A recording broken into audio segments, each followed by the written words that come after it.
Thank you. Good morning, everybody. I'm really proud to have this tag that says I'm speaking at the TEDx. That's way cool. And I'm glad to have this opportunity to talk with you, mostly young people. I can't see too well, but I think we have mostly young folks sitting out here. And I want to talk to you about the power of urban agriculture in a techno-culture society.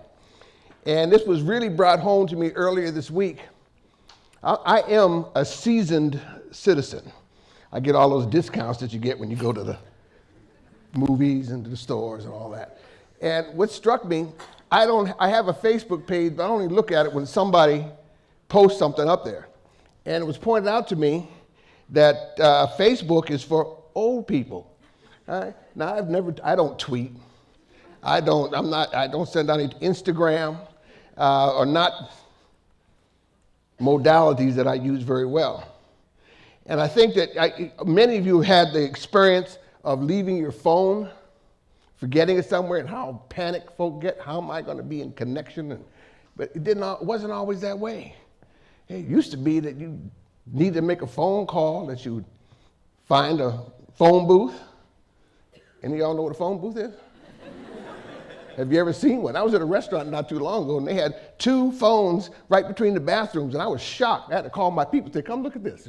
Here were some antiques. But I think that we must reconnect.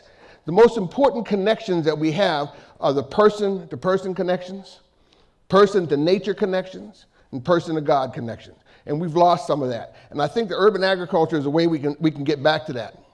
You know, I don't think there's anything that's more important than community and the food. To sit down and have a meal with somebody, I think it's very important. In fact, I think it's the most intimate thing you can do is share food with someone. And we don't do that. We rush in, get our dinner. Somebody goes to one room to watch TV, another room to watch TV. People are all scattered around the house, and they may get together at some point during the day, but it's not sitting down together, sharing, having conversation. And I think that's a problem that I hope that we can solve some of that through urban agriculture. Did you know that in the turn of the last century, 95% of Americans lived in urban areas? 95%. Today, 81% of Americans live in metropolitan urban areas. That's a big switch. From 95 plus 81, what's that? That's a lot. That's a lot. And they predicted the world, by year 2050, the world will be 70% urban. The Chinese, we got 300 million plus people in this country. The Chinese want to move 250 million people from the countrysides into the city. That's extraordinary. Most of our population, 2/3 of the Americans moving to the cities would be extraordinary in one shot.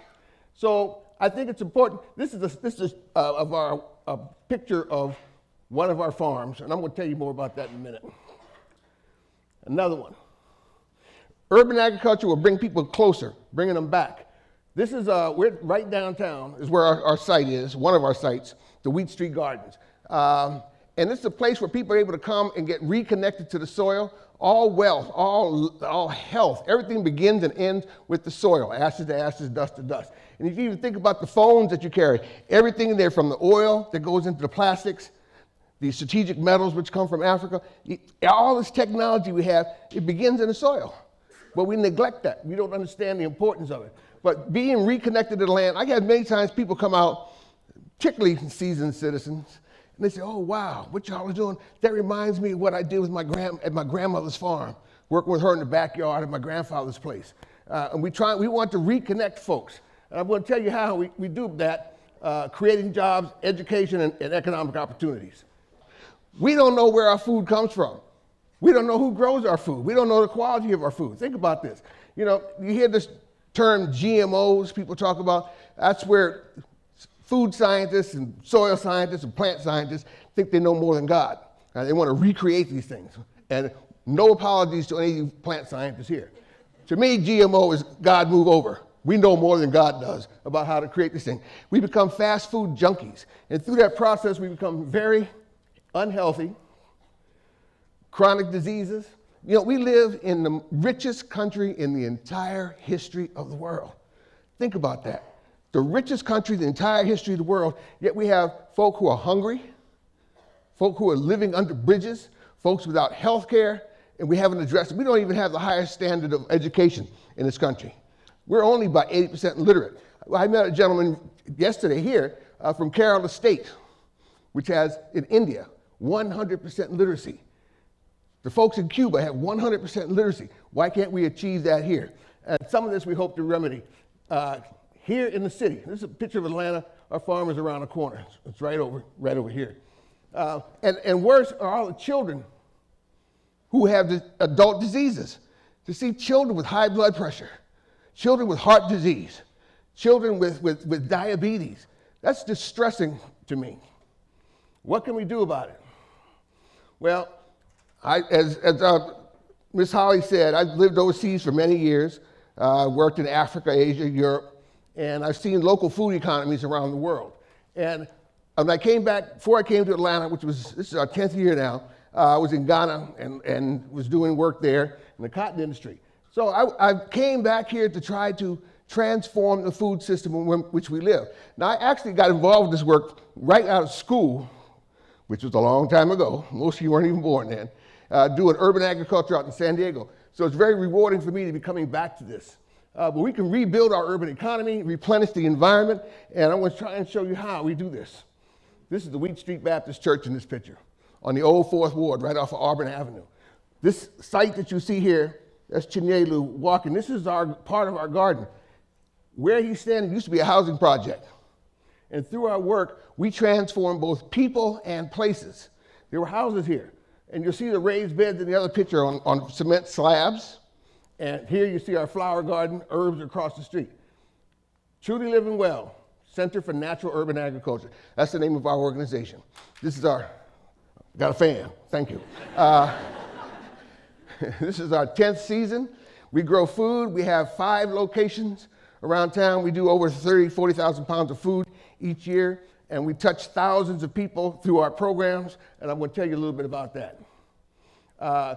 We are trying to create a new paradigm. We are creating a new paradigm. And here's how it looks. All these problems that I've expressed, how we are addressing them this way. We grow quality food. Food is the leverage, is the platform which we leverage our programs. But we are primarily an educational institute. We grow quality food, which we sell to restaurants, stores.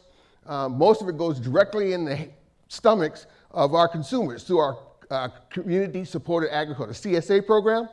Okay, we have a full share, half share, senior discounted share. Folks who are on welfare, for every $1 they spend, we'll give them $2 worth of food. And if people are really hungry, they can come get it. I've had many instances, I'm hungry, Rashid, what, can I get something to eat? Take it. Just don't destroy the plants in the garden. Okay, our gates are always open, so we know that there are people who come in there and take food at night. And that's good, because we want to think abundance. We want to plan abundance, and this is what we do. So this is the new paradigm, the local food economy. We have 2, we're going to have a 3rd market this year. We have a market at East Point on Wednesdays, downtown on Fridays, where people come and they gather. And it's very nice to talk about the connections, reconnecting. People have a chance to be with one another, to hear the kinds of conversations, with mothers feeling comfortable to let their children run through the gardens, because the techniques that we employ, we use no petrochemicals in the garden at all. Okay? There's no fertilizers, pesticides. Everything is natural. We create a biodiverse and eco-diverse community, both people and the plants, interconnecting. We invite the beneficial birds and put the flowers out there. We have herbs. I got fruit trees. I got about 150 fruit trees that we've planted. I've planted about 250 all of our sites. On our farm, we do a major composting activity where we get the waste from all the restaurants and around the neighborhood, everything from the Sweet Auburn market. We bring out compost, create the compost, put that back in the soil to make into the earth to make good soil. We have an aquaponics that we do in collaboration with Georgia Tech. Aquaponics, that's where you grow fish. The water then is used to fertilize plants, which grow on top. We have a greenhouse, we got chickens, we grow worms. That's the thing I'm most excited about, is my worms. And when you come take a tour of the farm, that's the first place they're going to take you, is to see our compost and vermiculture operations, because that's where we begin, quality of the soil.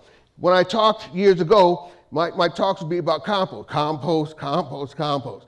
Any of y'all that have been around me for a while probably heard that, got tired of that speech. But now I'm talking about how we're going to build this local food economy and how we're going to be able to connect back with one another. Now the most important thing we do are our education programs.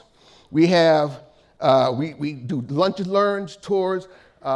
We have an urban growers program. We bring people in for 3 to 6 months. They get practical. We have the finest practical education in urban agriculture. We teach people how to grow where they are using nothing more than a hoe, a rake, and a shovel. We encourage people to grow in the backyards, front yards, balconies, porches. Where there are kitchen windows, you can put some herb. Just grow something so you can get back, connect with your food, and establish horticultural literacy. So you know where your food comes from, the quality of your food.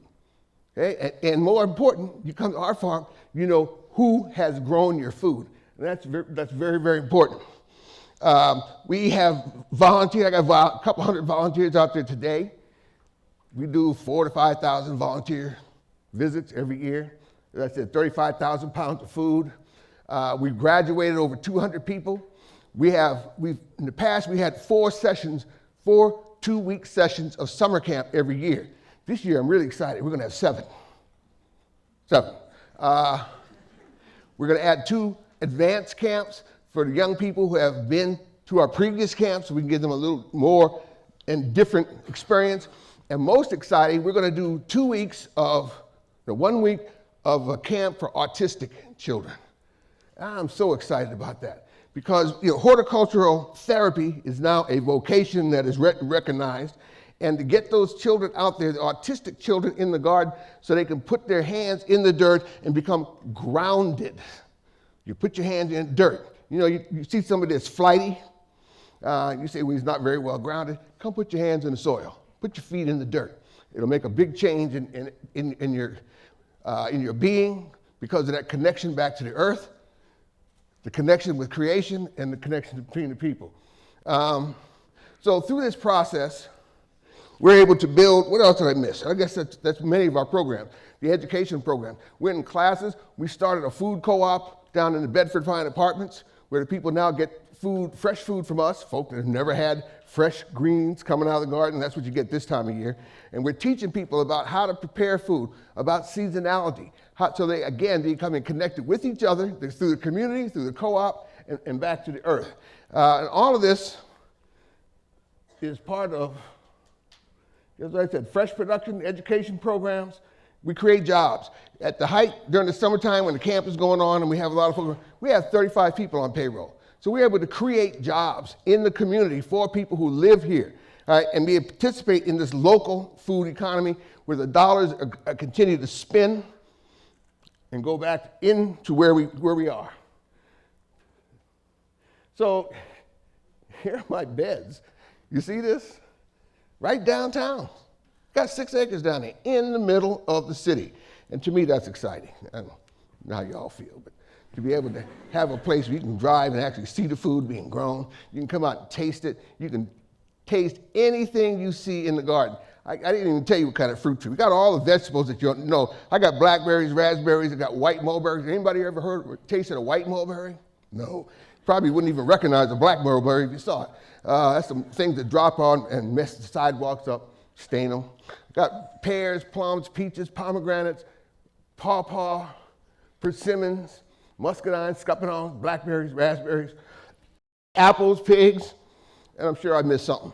We got a lot of food. And our site is for education. It's for people to be able to demonstrate to them what they have, what they can do in their own yards. And we're pleased, right downtown. You see the Sheridan? I'm sure you recognize this area. That's one part of the 6 acres that we have there. So we want to build, we are building community. We're connecting people. We're bringing people back to the earth. We're growing food. We're teaching children, which is the most important. You start with the children if you want to see some changes take place. They're the ones that you have to reach. And that's what we're doing.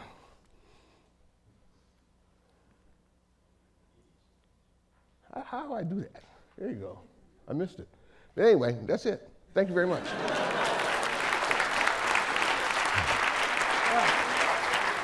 Okay. Take care.